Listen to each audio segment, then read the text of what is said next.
time in Islamic history. Because there were those who wanted avenging of the death of Uthman. But again, Ali wanted to maintain unity.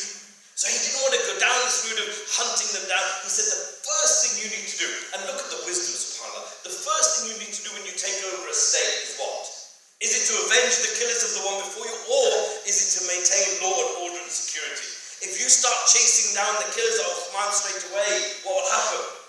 You end up in a civil war. Rather, he said, no, let us try and maintain the unity of the Ummah. And we will come back to that in a moment. Because of the time that we have remaining and so many Sahaba to go through, I'm going to pick out, I said earlier, nuggets. Some little nuggets for us to have the flavor. And we will go away, inshallah, inspired to love these people more and go and learn more about them. So a couple of nuggets about the life of Ali radiallahu anhu.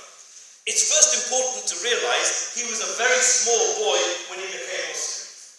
Very small boy. He was the cousin of Rasulullah sallallahu alaihi wasallam. He was living in the household of Rasulullah sallallahu alaihi wasallam. And as a small boy, he accepted Islam with full conviction.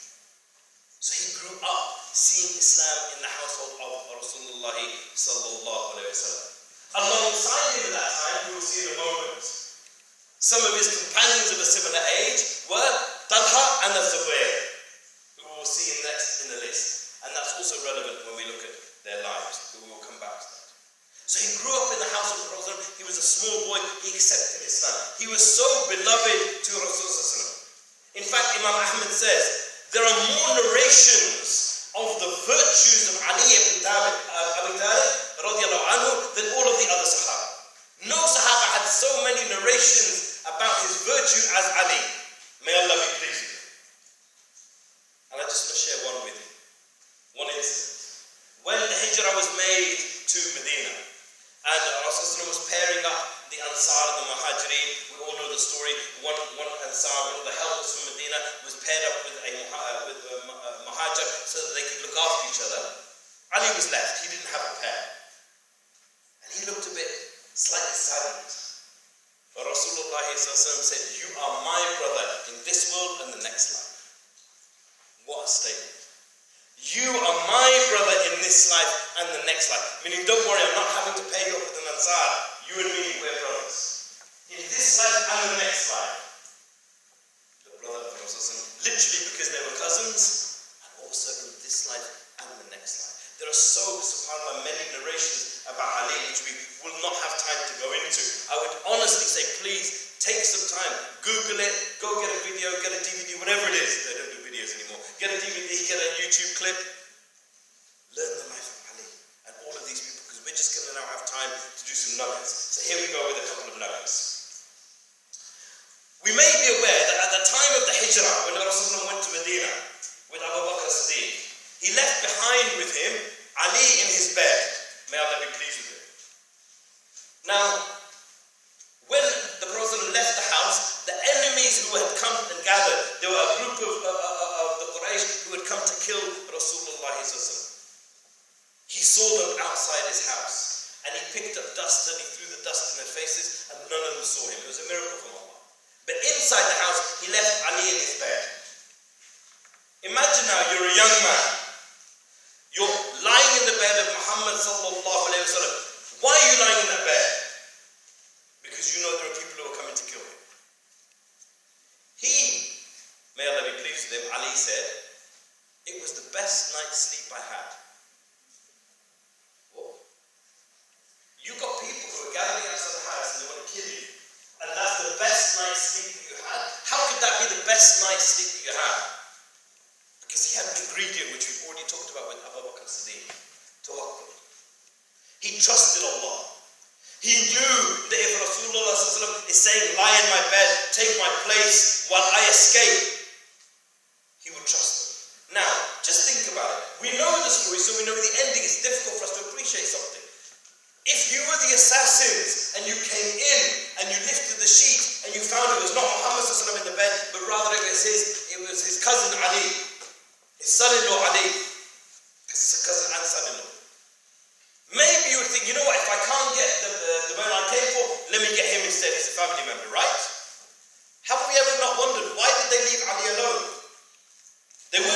tribe because they were ready to kill Muhammad sallallahu alaihi wasallam.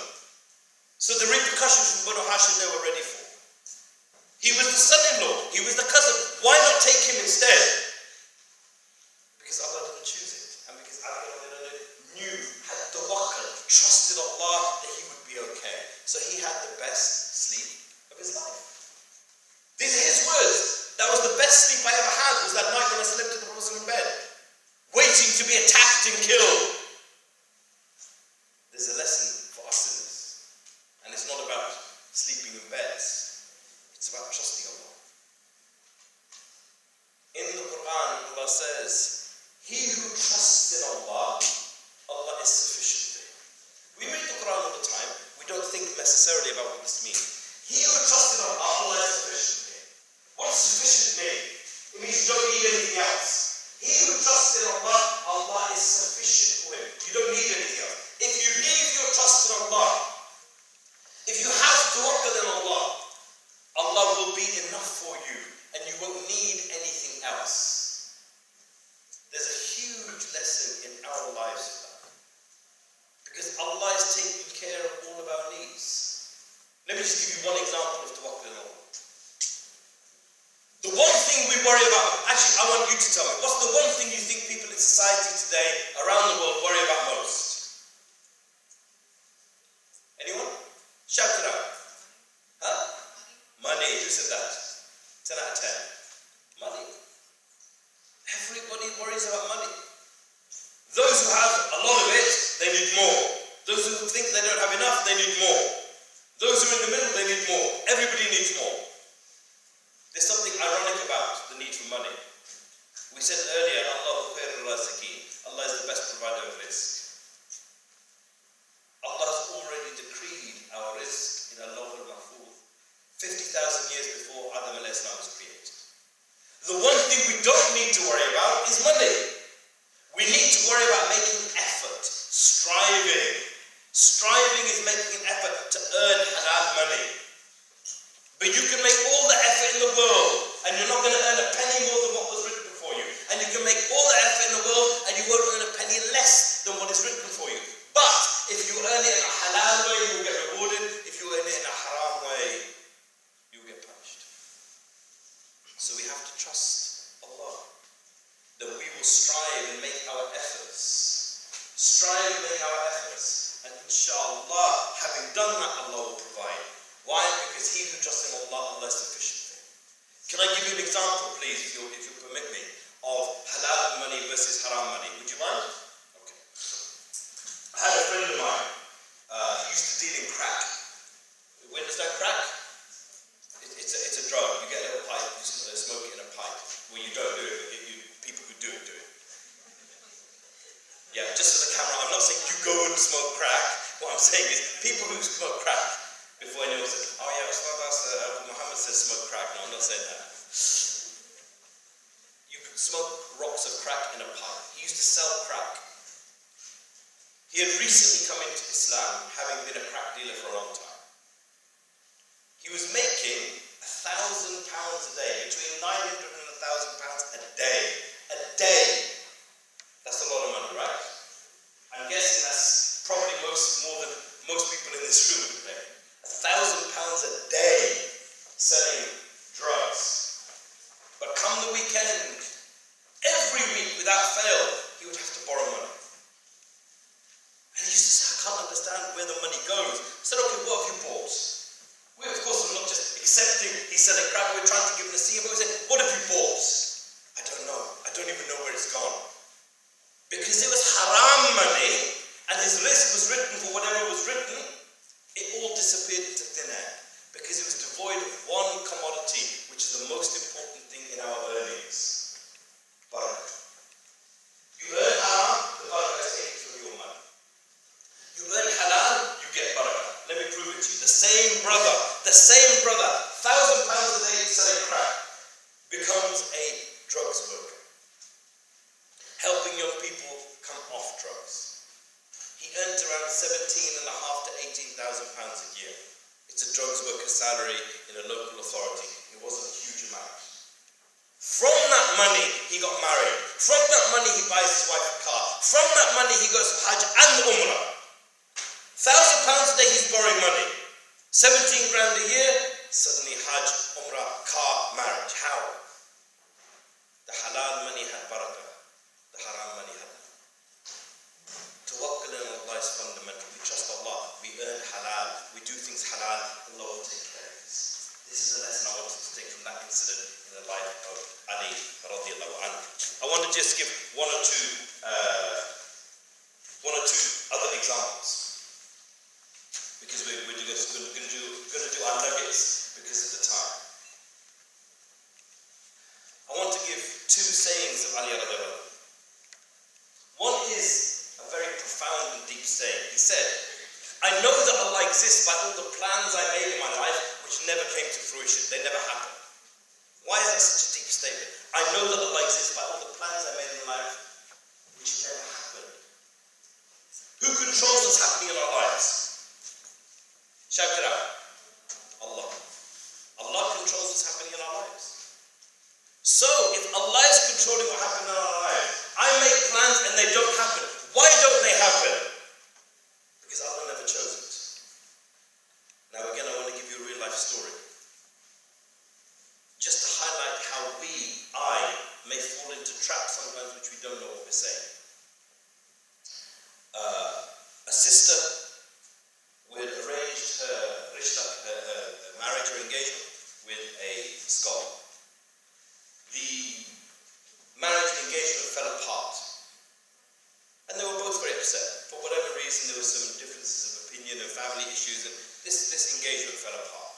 The sister, the brother, the sheikh asked me, it's so strange, what went wrong? I wasn't sure what was happening, but it all seemed to fall apart. What was going on? I've been made istikhara and it all looked like it was going good. I said, yes, you made istikhara, sheikh. But look, the answer to istikhara is the outcome, not the journey. The outcome, not the journey. When you ask Allah if it's good for me, decree it for me, ordain it for me, facilitate it for me, and bless it for me. And if it's bad for me, take it away from me and take me away from it and give me something which is better. You say then what? Make me content.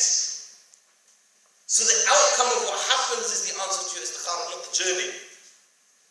Sometimes as this we say, I saw pink flowers in the air and I'm like, keep your pink flowers to yourself. The outcome is the answer. If it happens, it's good. If it doesn't happen, it's bad. The sheikh was content. The sister phones me on the day that the car was planned. And I bring this as an example. Why? Because it's important for us to recognize this. She phones me on the day, and she's a very, very knowledgeable sister. And she said, Ustad, today was meant to be the happiest day of my life. Today was the day I was meant to marry Sheikh so-and-so. I said, no, it wasn't. She goes, yeah, actually it was. If you look in your diary, you were booked to do a nikah. I got my lenga, we got the hall. I said, no, it wasn't. She goes, no, really, check your diary. I've got a hall. I said, no, it wasn't. She goes, why do you keep saying no, it wasn't? I said, who decreed that you wouldn't marry him? She said, what do you mean? She said, it was a mistake that I didn't marry him. I said, who decreed that you didn't marry him? Now she paused. She said, Allah? I said, right. I said, now the next question is, you just said it was a mistake. Does Allah make mistakes? How many times in our lives have we felt that something that happened in our life was a mistake? I didn't get this job, I didn't get that thing, I didn't marry so-and-so, I didn't marry so-and-so, I didn't have this, I didn't have that, I didn't. And we feel it's a mistake. We even sometimes say it was a mistake. Oh, it was meant to be this way. No, it wasn't meant to be this way. Because Allah didn't choose it. Which is why Rasulullah gave us what to say. When something happens that we don't like, what do we say? Qaddar Allahu ma sha'a. It's the qadar of Allah and He does what He likes. This is how we have proper tawakkul on Allah. This is what Ali radiallahu anhu means when he says, I know that Allah exists by all the plans I made in my life which didn't happen. You make your plan, it doesn't happen. Why? Because the qadar of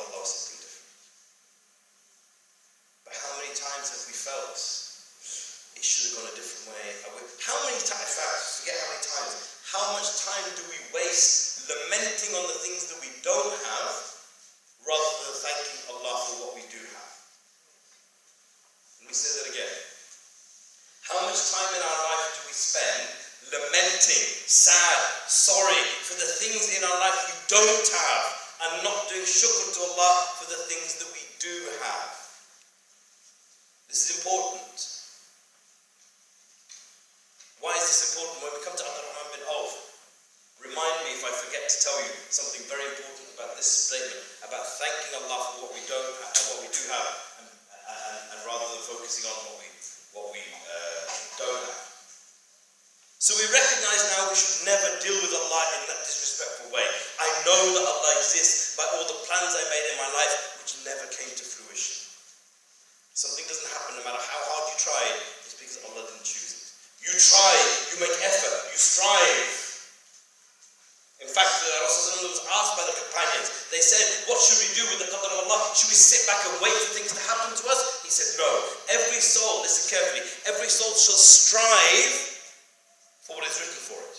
You make your effort, but you're going to get what Allah chose for you. You make your effort, you strive, but you're only going to get what Allah chose for you. The second phrase I wanted to mention of Ali radiallahu anhu, and then we will have a break, inshallah.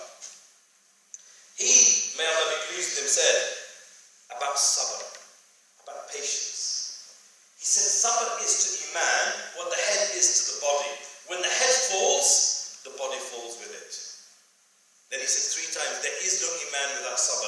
There is no iman without sabr. There is no iman without sabr. So think about it. Sabr to iman is like the head to the body. One of the things that we have to try and develop in our lives, myself before anyone, is patience. Patience with obedience to Allah. Patience with not disobeying Allah. And patience with the qadr of Allah. We have to be patient with Allah. Our Rasul said, Ajab al-Allah al-Mu'min. Wondrous, strange, amazing is the affair of the believer. In every affair of the believer there is khair. Laysa li-ahadin illa li-mu'min. But this is only for the believer. When something good happens to him, he does shukr to Allah, and that's better for him. And when something bad happens to him, he has sabr with Allah, and that is better for him. That's important. Because if something bad happens, and we recognize this is the decree of Allah, we are patient with it. Sabr is to iman like the head is to the body.